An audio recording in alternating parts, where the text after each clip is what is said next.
이 새벽에 주 앞에 나오신 분들을 진심으로 환영합니다. 찬송가 23장 찬양드리겠습니다. 찬송가 23장입니다.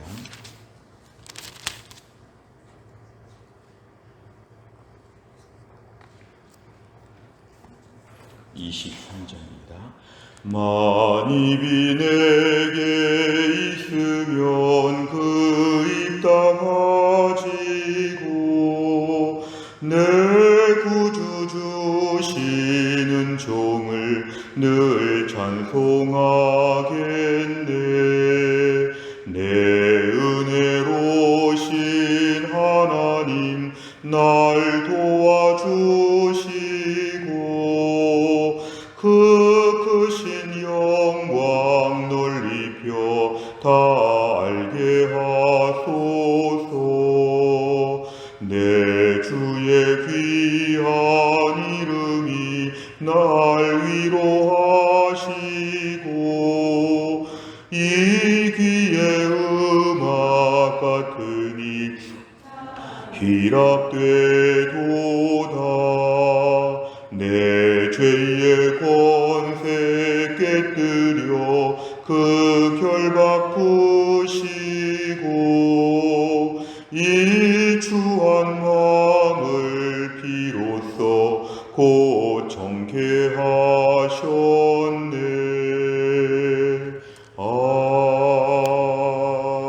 아멘.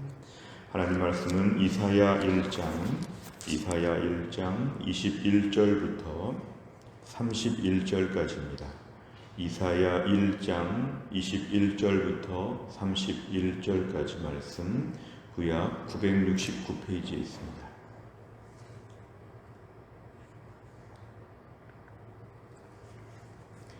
이사야 1장 21절부터 31절까지 말씀 저 한 절씩 교독하겠습니다.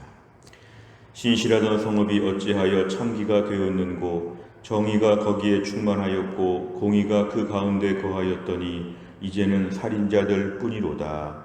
내 은은 찌꺼기가 되었고 내 포도주에는 물이 섞였도다. 내 고관들은 패역하여 도둑과 짝하며 다 뇌물을 사랑하여 예물을 구하며 고아를 위하여 신원하지 아니하며 과부의 송사를 수리하지 아니하는도다.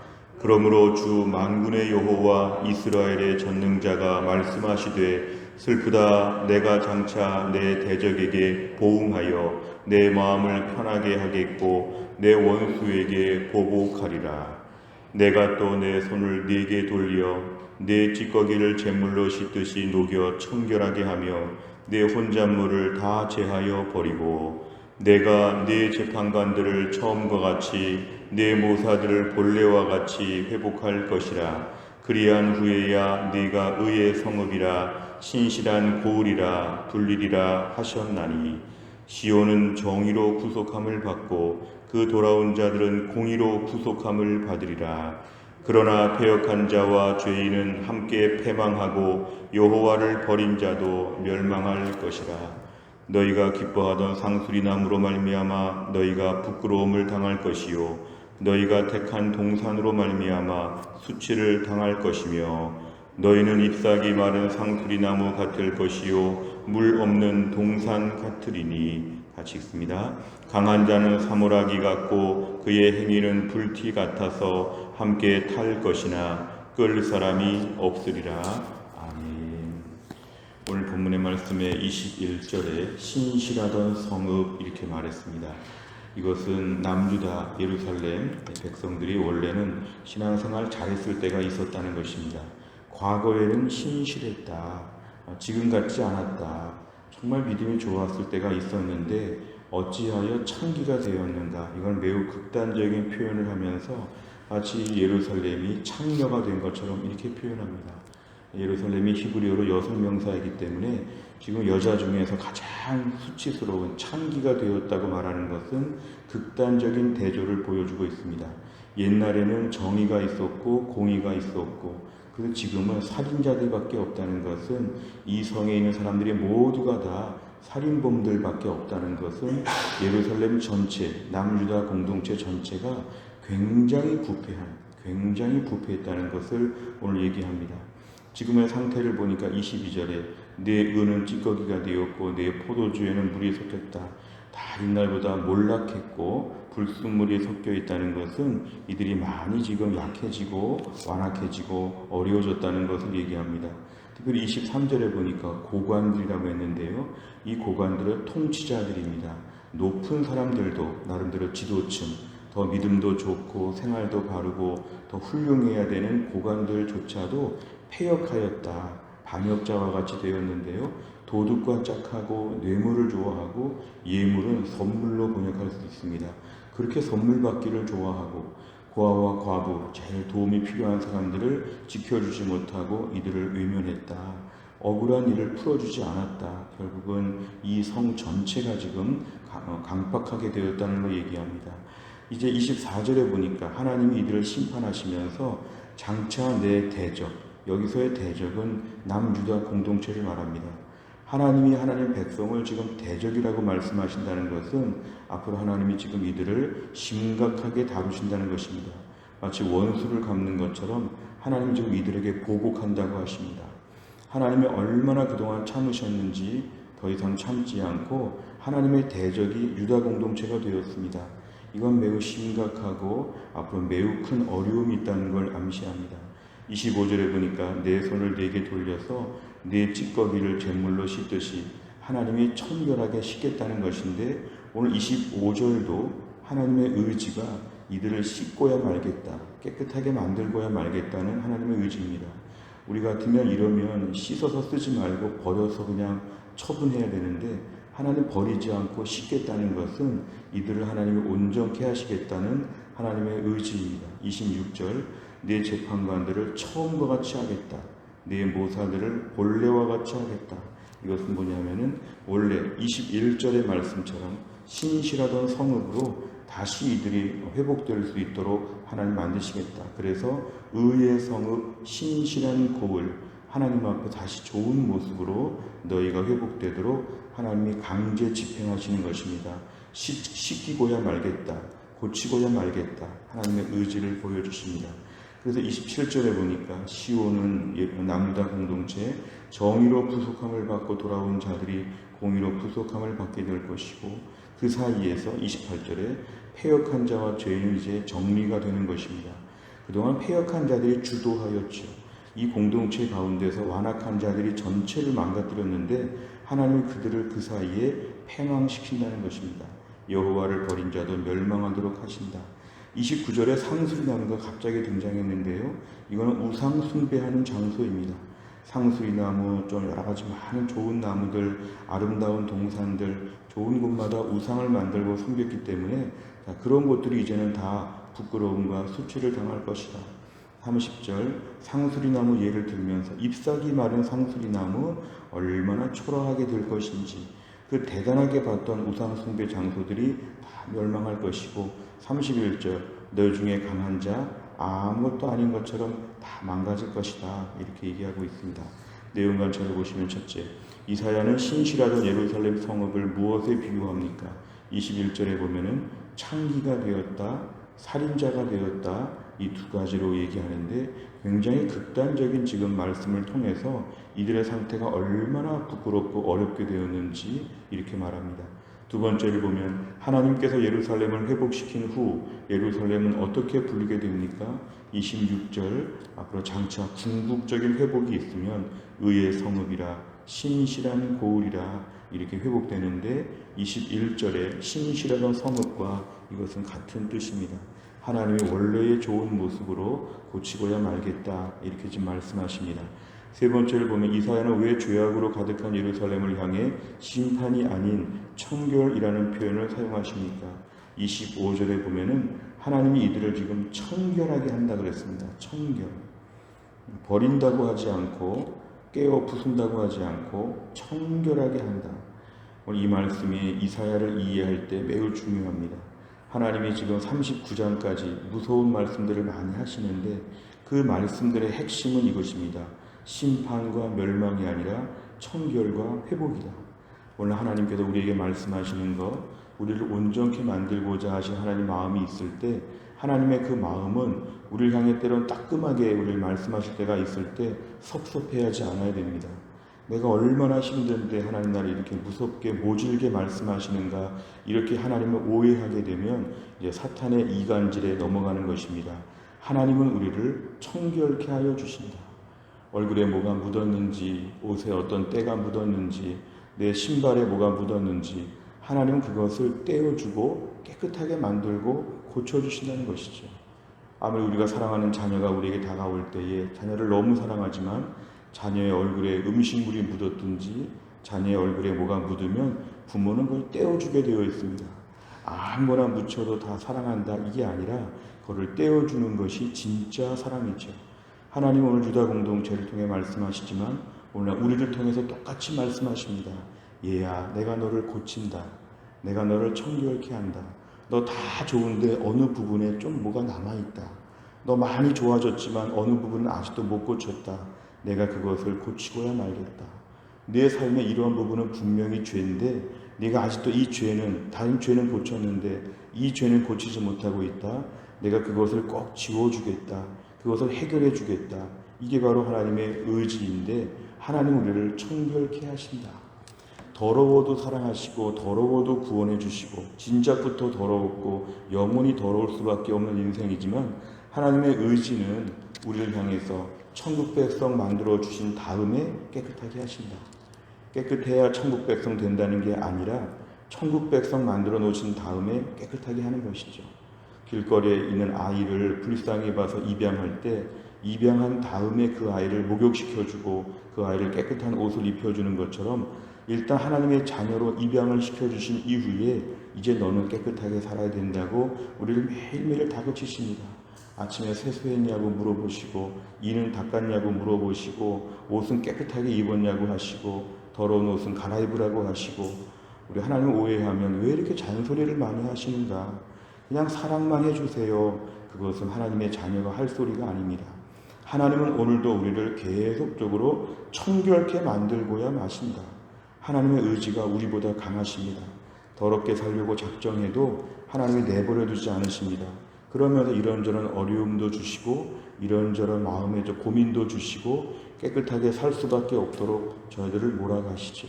그래서 우리가 오늘 말씀을 볼 때 하나님의 좀 본심을 이해하는 시간이 되었으면 좋겠습니다. 하나님은 나를 오늘도 깨끗하게 씻겨주시는데 좀 귀찮지만 나중에 보면 깨끗한 게 훨씬 좋습니다. 어릴 때 씻으라는 부모님 말씀 싫었지만 씻고 나면 훨씬 개운한 기분이 듭니다. 하나님께서 우리를 오늘도 깨끗하게 만들고 하나님도 마치 천지창조한 다음에 심히 좋았더라 하시는 것처럼 우리를 보시면서 기뻐하실 것이고 우리도 사실은 그게 더 좋은 것을 나중에는 깨닫게 될 것입니다. 옛날처럼 죄악대로 살지 아니하고 지금처럼 이만큼 온전해진 것이 더 행복하지 않습니까? 옛날처럼 더 우리가 부족하게 살 수 있었는데 아직도 부족하지만 이만큼 고쳐주신 것을 좀 느끼지 않습니까? 많이 깨끗해졌지 않습니까? 하나님 오늘 말씀에 더 깨끗해져야 된다고 우리를 사랑스러운 마음으로 늘 만져주신다는 걸 알아야 합니다. 네 번째를 보면 하나님의 심판이 백성을 청결케 하시기 위함이라는 사실에서 무엇을 느낍니까? 내 삶에 있어서 하나님이 나를 씻겨주시는 상황들, 때로는 자극도 주시고 어려움도 주시고 이런저런 힘든 사람들도 만나게 하시고 이런저런 많은 일들을 통해서 지금 내가 샤워실에 들어갔구나, 지금 내가 목욕탕에 들어갔구나, 지금 씻고 있는 시간이구나, 뭔가 이러한 마음을 갖는 것이 필요합니다. 조금만 어려워져도 하나님이 나를 내쫓은 것처럼 기분 나빠하고 속상해하고 상처받았다고 하고 그런 마음을 갖지는 않았는가? 오늘 네 번째 문제에서는 하나님을 오해하지 않도록 마음에 좀 기도하면 좋겠습니다. 하나님의 본심을 내가 알 수 있도록 나의 더러움을 지금 씻겨주시는구나. 이 죄는 이번에 떨구고 가는 것이구나. 이 사람을 이번에 품는 것도 나의 그릇이 넓어져서 앞으로 더 많은 사람들을 섬길 수 있도록 하나님 지금 나를 다루시는 과정이구나. 매사에 하나님의 선하심을 신뢰하고 매사에 하나님을 긍정적으로 바라보는 훈련들, 오늘 우리가 이 땅에서 해야 되는 매우 중요한 일입니다. 마지막에 천국 가서 영원토록 주와 함께 살 것인데 하나님을 오해하다가 천국 가면 얼마나 어색하겠습니까? 이 땅에서 하나님을 순전히 이해하고 하나님에 대해서 오해하지 않는 것 오늘 중요합니다. 하나님은 나를 오늘도 망가뜨리려고 지금 이런 어려움에 처하게 하신 게 아니라 나를 씻겨주시기 위해서 어디 씻자, 고개를 들어라, 손을 내밀어라, 발을 내밀어라, 우리를 계속 씻겨주시는 그 하나님의 큰 사랑을 알게 하여 주옵소서 기도 제목입니다. 다섯 번째는 하나님의 심판인 줄 알았는데 사실은 나를 청결케 하셨던 경험이 있다면 무엇입니까? 내가 반복적으로 짓는 죄를 용광로에 태워 청결하게 하기 위해서 무엇을 결단하겠습니까? 다섯 번째 문제를 풀면서는 오늘 나의 삶을 수용해야 합니다. 왜 이 사람이 나를 괴롭힐까? 왜 이렇게 힘들게 지낼까? 이렇게 생각하지 말고 하나님의 주권적인, 주도적인 섭리를 이해한다면 하나님이 지금 나에게 물을 뿌리시고 비누를 칠하시고 하나님 나를 씻겨주시는구나. 이 고난과 이 어려움을 통해서 온전해지게 하여 주옵소서. 하나님, 지금의 상황에서 내가 더 좋게 바뀔 것을 믿습니다. 더러운 내가 많은 부분 깨끗해졌지만 남겨있는 몇몇 씻지 않은 부분들이 이참에 좋아지게 하여 주옵소서. 그러면서 우리 안에 있는 죄악들을 하나씩 우리가 제거하는 것이 필요합니다. 내 삶의 죄악들, 아직도 고치지 못한 것, 예수 믿은 지가 수십 년 되어도 아직 고치지 못한 게 많이 있지 않습니까? 마치 방학 숙제를 하지 못한 것처럼 몇몇 가지는 내가 아직도 고치지 못한 나만의 죄악들이 있을 수 있습니다. 우리 성도들 중에 보면 다 좋아졌지만 여전히 불평하는 분, 여전히 거친 분, 여전히 거짓말, 여전히 교만, 여전히 게으름, 우리 안에 고쳐야 될 점들이 참 많지요. 여전히 고쳐야 될 점들이 있으면 하나님은 의지를 가지고 하나씩 그것들을 더 고쳐가실 것입니다. 그럴 때 하나님 고쳐주옵소서 주님, 이렇게 주님을 의지하는 것이 오늘 기도 제목입니다. 지금 내 삶에 있어서 샤워실에 들어가 있다고 생각하고 씻겨지는 시간이라고 생각하고 지금을 받아들여야 됩니다. 받아들여야 됩니다. 왜 이렇게 어려울까? 불평하지 않아야 됩니다. 지금 나를 하나님이 고치셔서 정말 깨끗하게 하여 주옵소서. 평생 고치지 못한 것을 이참에 고치게 하여 주옵소서. 이렇게 기도하는 가운데 오늘도 청결해지는 하루, 오늘도 씻는 하루, 온전케 되는 하루가 다 될 수 있기를 주의 이름으로 축원합니다. 기도하겠습니다.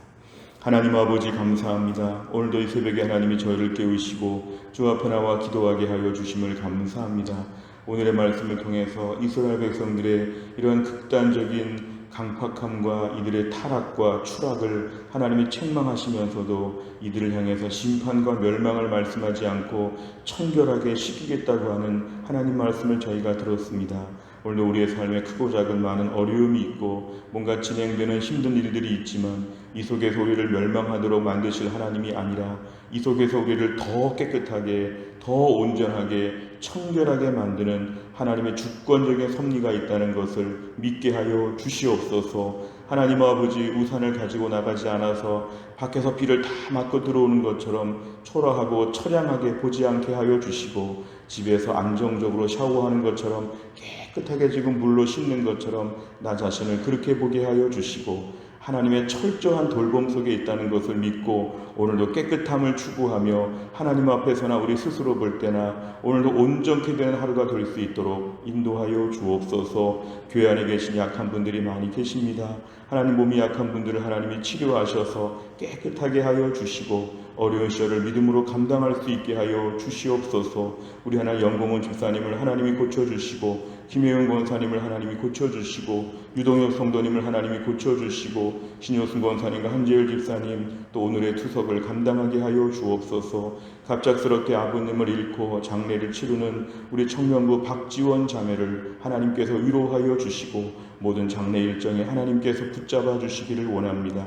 그리고 하나님 아버지, 오늘 또 교회에서 위로 예배를 다녀오는 길도 먼 길을 잘 다녀올 수 있도록 하나님이 함께하여 주옵소서. 한날의 모든 일정, 뜨거운 무더위 가운데 일하는 주의 백성들을 돌보시고 오늘도 건강하게 하여 주시고 은혜로 충만하게 하여 주옵소서. 감사드리며 예수님의 이름으로 기도하옵나이다. 아멘.